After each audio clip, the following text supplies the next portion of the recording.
Hi everyone, welcome back to this is the Bushido, a history of Bushido. Now, before we look at Bushido itself more in depth, we have to ask what came on before Japan, or what is the makeup of Japan? The samurai are not all of Japan. So there's some key terms here and some key ideas that that were in Japan throughout the samurai, before the samurai and all that, and they add to the idea of Bushido. So first of all, now I've got all the Japanese terms here, but I'm not going to go through all the Japanese terms. For example, Shinkoku means land of the gods. But what I'm going to do is not go through that, the Japanese terms, because they're all in the book there. They're all put in with the kanji.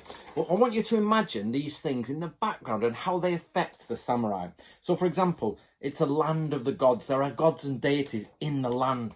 There are also protector spirits over the family who are looking out for each family.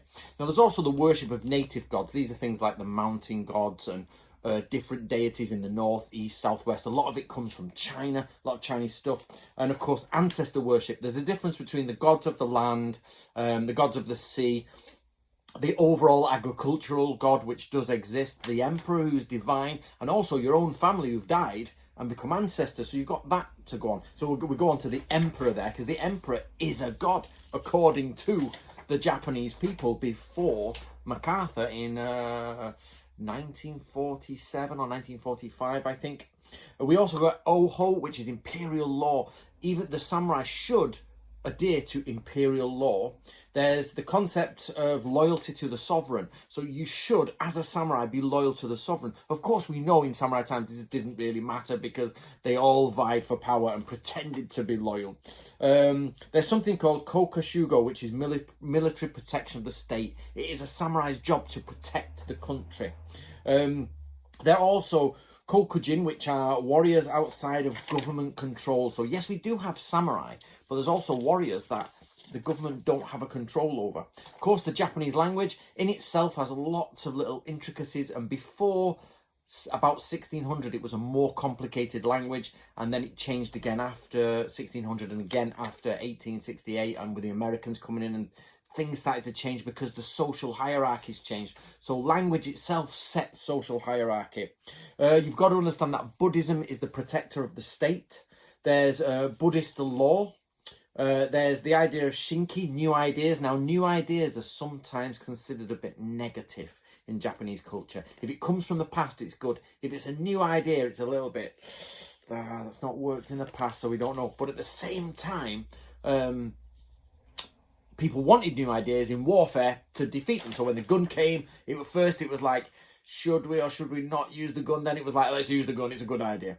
Mibun, which is birthright. So everybody has a birthright, and it's either a crap one, like you might have a negative birthright, like an outcast, or you might have a high birthright, like the emperor's children, who have massive. So the difference of just being born in Japan creates a whole new setting for your life, and we have to remember that. There's the idea of Zoto, which is gift giving in Japan. It's a massive part of samurai culture, the idea of gift giving. It's polytheistic, multiple deities. Not only multiple deities, but also multiple religions with multiple deities. So it becomes a little bit crazy. Polygamy, multiple wives are allowed at certain points, or if they're not technically wives, you have like wives of the sort of east and wives of the west, and wives of the bedchamber and wives of the outer chamber. Basically a lot of wives, if you can afford it. You've got the 5 deadly sins: killing a father, killing a mother, killing a saintly figure, injuring a Buddha, and basically disrupting a community of monks. You get centers of influence like Kamakura, and of course we then go on to the samurai class. Let me just check.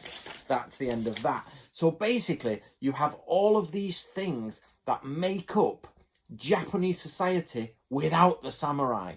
The samurai don't need to be there for those to be in place. So the fact that all of those are in place really adds to the then very heavily structured aspect of Japanese culture, which then, of course, is topped off with the Japanese samurai.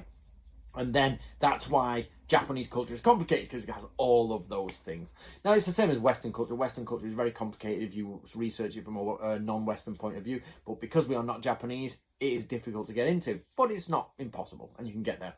I hope you enjoyed that. I hope that made you think. Let me know in the comments below about the different things that make up society, and really pressure the samurai instead of the samurai pressuring them, you know, the society. There's always the other way to look at it. And then from there, we jump into Bushido. Please get yourself a copy of the Book of Bushido. It'll be the advert in the end, and pre-order if it's on pre-order, or get it if it's now out.